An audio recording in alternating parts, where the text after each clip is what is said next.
Assalamualaikum warahmatullahi wabarakatuh. Perkenalkan, saya Alivia Cahaya Setisya, NIM 32122120110.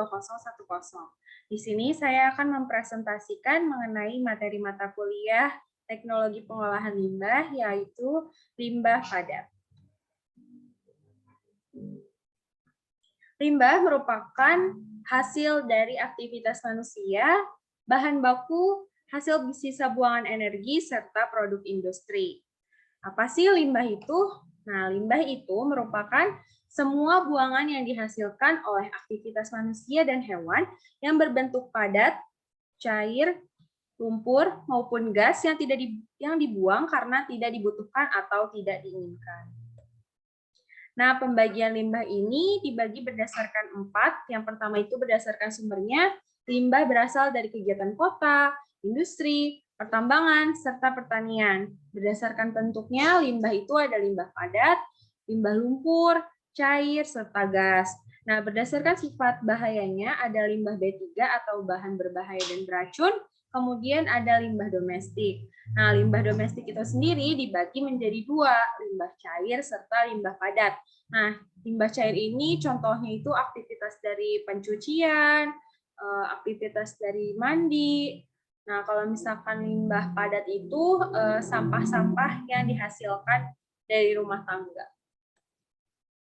Sampah itu definisinya di sini ada 2.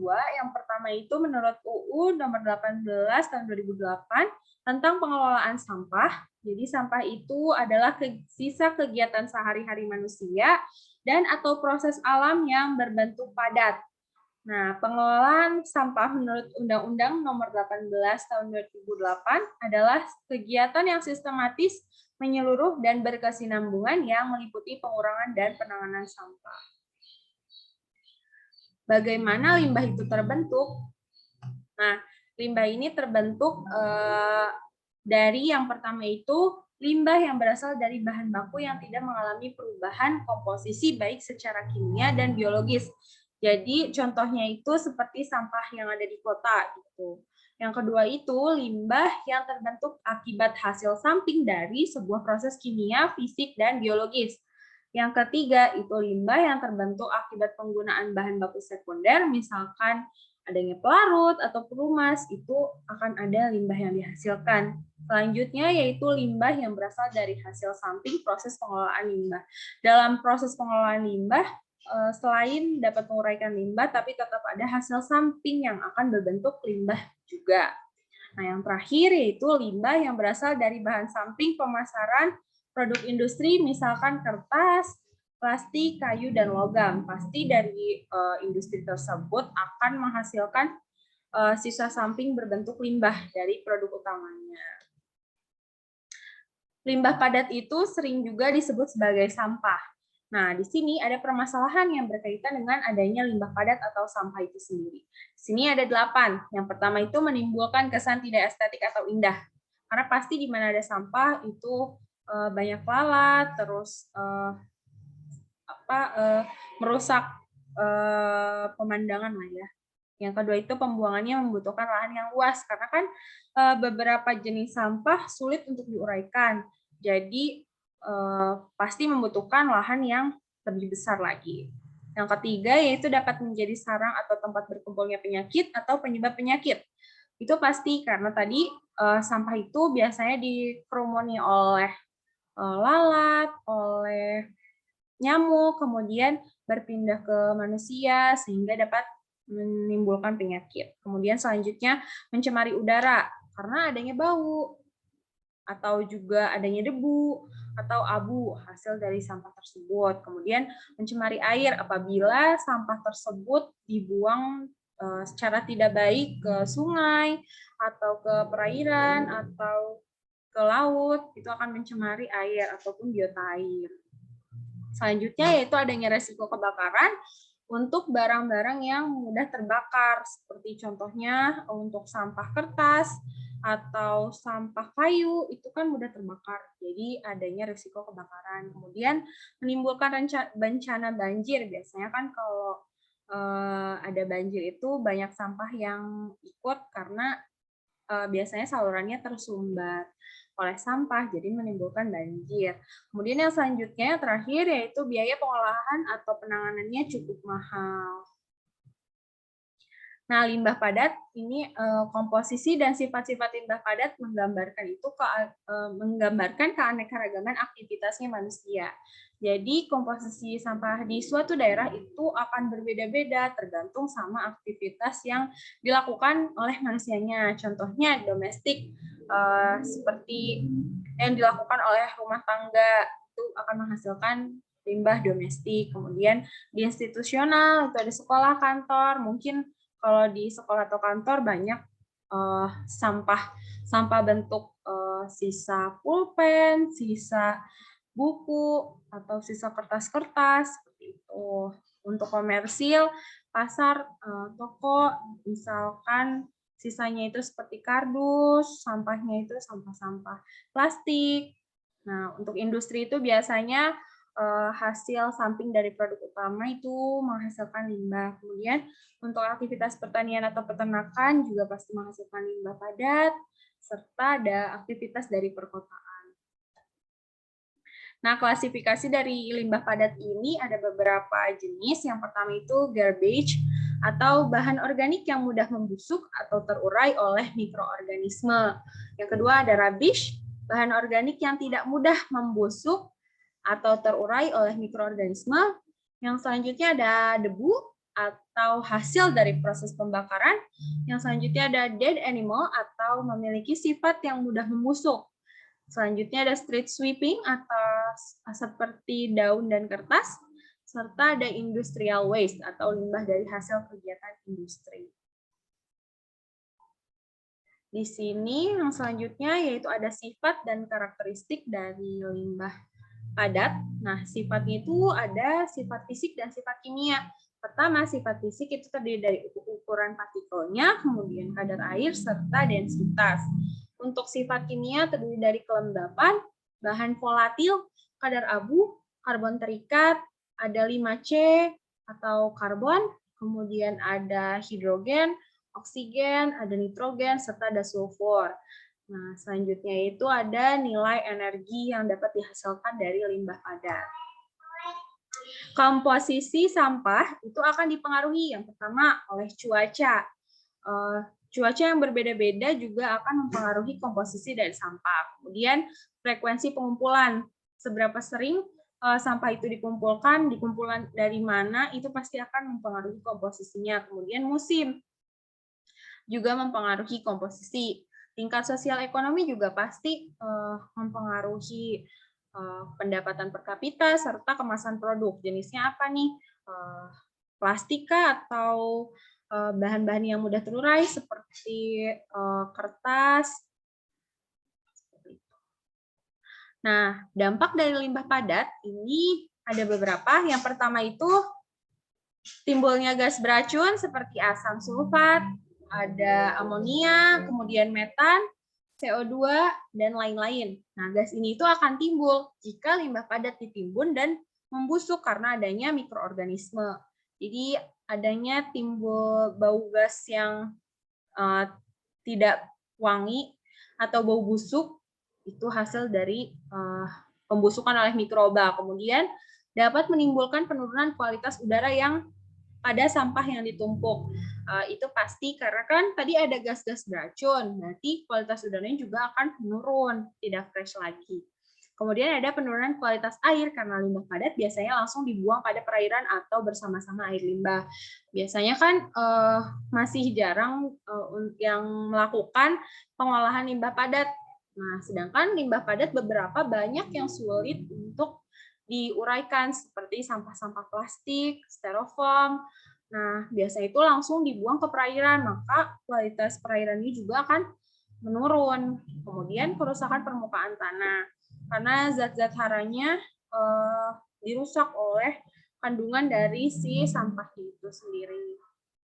Nah, penanganan dan pengolahan sampah ini, yang pertama itu ada pengangkutan.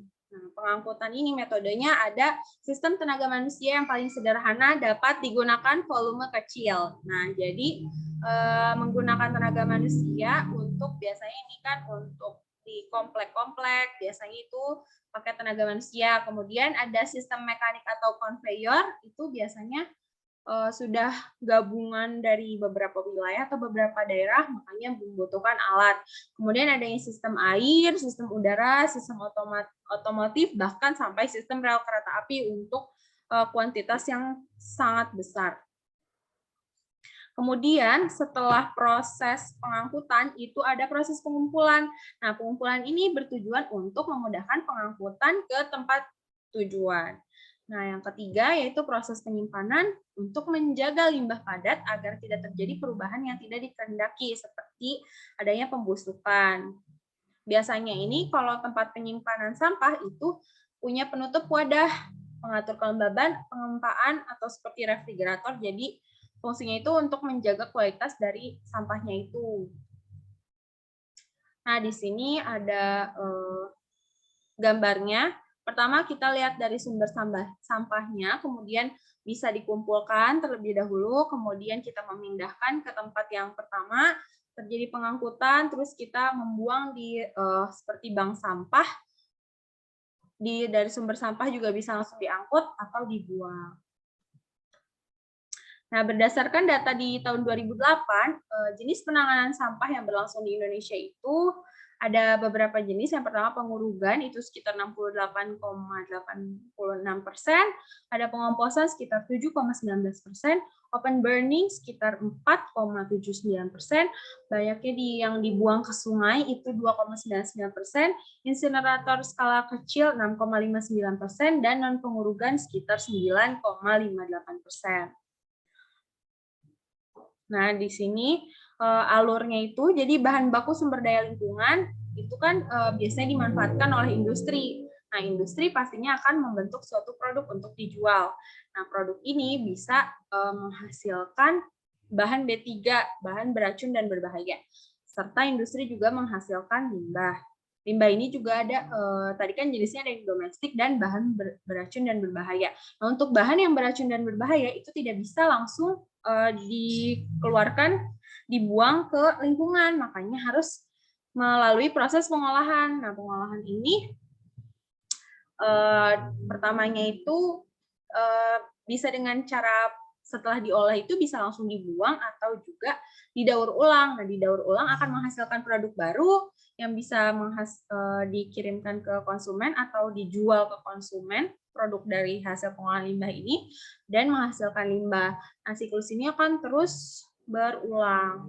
Kemudian untuk dari produk juga kan yang langsung ke konsumen pasti akan menghasilkan limbah, entah itu limbah dari sisa produknya, entah limbah dari sisa kemasannya, seperti itu. Kemudian harus mengalami proses pengolahan, sehingga pembuangannya itu akan memenuhi syarat yang ditentukan oleh pemerintah.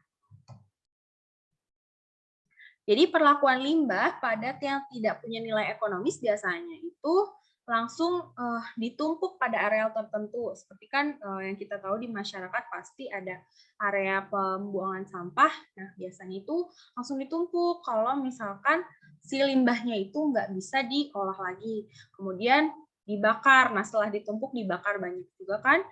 Kemudian atau yang langsung ke pembuangan. Sedangkan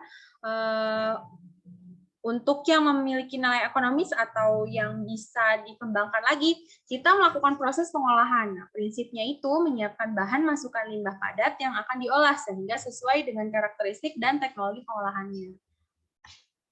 Nah, faktor-faktor yang perlu diperhatikan sebelum mengolah limbah padat itu ada 4. Yang pertama, jumlah limbahnya. Yang kedua, sifat fisika atau kimia dari limbah.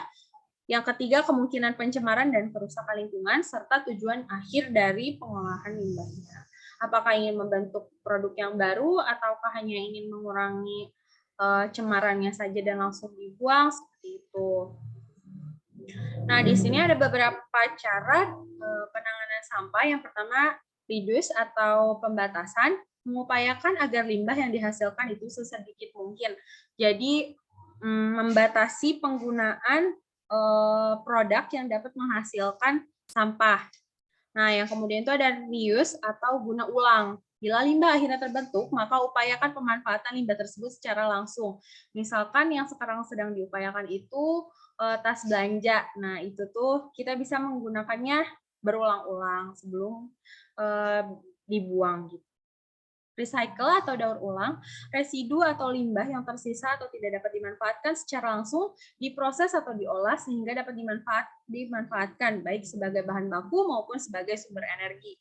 Recycle ini contohnya mengolah sampah melalui proses pirolisis menjadi sumber bahan baku energi pengganti dari bahan bakar seperti itu. Treatment atau diolah, residu yang dihasilkan atau tidak dapat dimanfaatkan itu kemudian diolah agar memudahkan penanganan berikutnya atau agar dapat langsung dengan mudah dilepas ke lingkungan.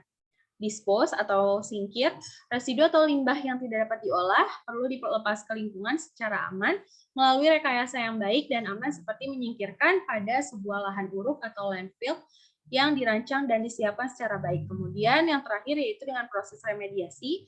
Nah, medianya itu adalah media lingkungan, ada media air dan tanah yang sudah tercemar akibat limbah yang tidak terkelola secara baik, perlu direhabilitasi atau diperbaiki melalui upaya remediasi. Proses pengolahan limbah padat ini ada tahap persiapan. Nah, pemisahan, karena limbah padat itu kan terdiri dari beberapa ukuran yang berbeda, kandungan yang berbeda, maka kita harus melakukan proses pemisahan terlebih dahulu. Nah, pemisahan ini dapat dilakukan dengan sortasi tangan, jadi secara manual, kemudian penyaringan atau dengan filtrasi itu bisa untuk membedakan ukuran, kemudian sistem magnetik untuk memilih bahan logam dan non-logam, kemudian ada pemisahan dengan sistem udara, itu berdasarkan perbedaan densitas. Kemudian yang selanjutnya ada proses pengecilan ukuran. Nah, penyusunan ukuran dilakukan untuk memperoleh ukuran yang lebih kecil, supaya pengolahannya menjadi lebih mudah. Nah, pengecilan ukuran secara primer itu bisa pakai hammer mill, sekunder itu bisa pakai grinder, jadi dihancurkan, dish mill atau wet pulper. Kemudian yang ketiga ada proses pirolisis. Nah, dekomposisi senyawa kimia dengan suhu tinggi dan pembakaran yang tidak sempurna. Biasanya pirolisis ini untuk menghasilkan keluaran berupa zat cair atau biasa disebut untuk bahan bakar pengganti dari bahan bakar utama. Nah, cross-linking, isomerasi, deoksigenasi, denitrogenasi yang akan menghasilkan gas-gas primer H2, CO, CO2, dan menghasilkan residu. Jadi keluarannya itu biasanya ada 3, berupa gas, terus berupa char atau padatannya, kemudian ada bio-oil. Nah, bio-oil ini biasanya bisa digunakan sebagai pengganti bahan bakar. Terus yang keempat ada proses insinerasi, pembakaran sempurna limbah padat yang dapat dibakar, penurunan volume sampai 70%, akan menghasilkan residu yang bersifat anorganik. Jika diperlukan digunakan sebagai sumber energi, suhunya itu sekitar 1.500 sampai 1.800 derajat Fahrenheit. Insinerasi ini juga sering digunakan untuk limbah-limbah B3 seperti limbah B3 di rumah sakit untuk menghancurkan peralatan seperti jarum suntik atau bahan-bahan lain yang mengandung kontaminan. Pengomposan, proses pengomposan ini prinsipnya yaitu menurunkan atau mendegradasi bahan-bahan organik secara terkontrol dengan mempergunakan aktivitas dari mikroorganisme. Nah, kondisi yang diperlukannya itu ada suhu, kelembapan, serta kadar air. Dapat dilakukan secara anaerob maupun aerob. Tahapan dari pengomposan ini ada pemisahan, pemotongan, pengomposan, sortasi produk, serta pengemasan. Pengomposan ini dilakukan terhadap buangan atau limbah yang mudah membusuk, seperti sampah kota, buangan atau kotoran dari hewan, atau juga pada lumpur dari pabrik. Nah, agar hasil pengomposannya baik, limbah padat itu harus dipisahkan dan disamakan ukuran atau volumenya. Proses yang terakhir yaitu ada dumping atau penumpukan. Nah, penumpukan ini ada 2, ada penumpukan tanpa penutupan atau open dump atau sea dump. Nah, potensinya itu menimbulkan pencemaran lingkungan dan sumber penyakit karena cuma ditumpuk, nggak ada proses pengolahan lebih lanjut. Sedangkan yang kedua itu ada sanitary landfill. Nah, metode ini metode yang sekarang yang ini terkontrol dengan penutupan. Nah, metodenya itu bisa menggunakan lapangan, dataran rendah, atau jurang. Nah, setelah itu proses pembuangan limbah ini biasa dilakukan di dataran ataupun lautan. Jadi kalau misalkan limbahnya itu sudah diolah, terus sudah sesuai dengan baku mutu, maka limbahnya itu sudah bisa dibuang secara aman di lingkungan. Nah, pembuangannya itu biasanya melalui sungai, laut, ataupun di dataran. Sekian presentasi dari saya, kurang dan lebihnya mohon maaf. Wassalamualaikum warahmatullahi wabarakatuh.